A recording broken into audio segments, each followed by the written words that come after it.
tempat dalam kategori Drone Challenge Sekolah Menengah.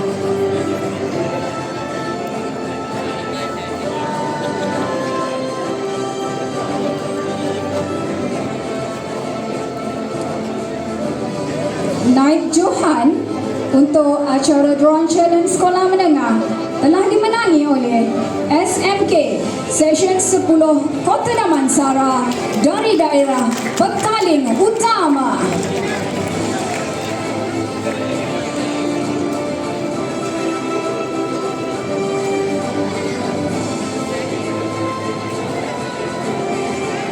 Tahniah diucapkan kepada SMK Session 10 dari daerah Petaling Utama.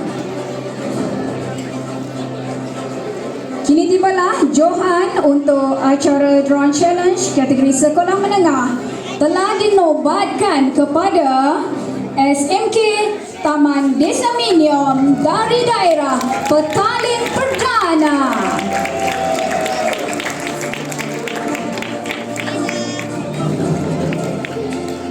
Tahniah kepada Petaling Perdana.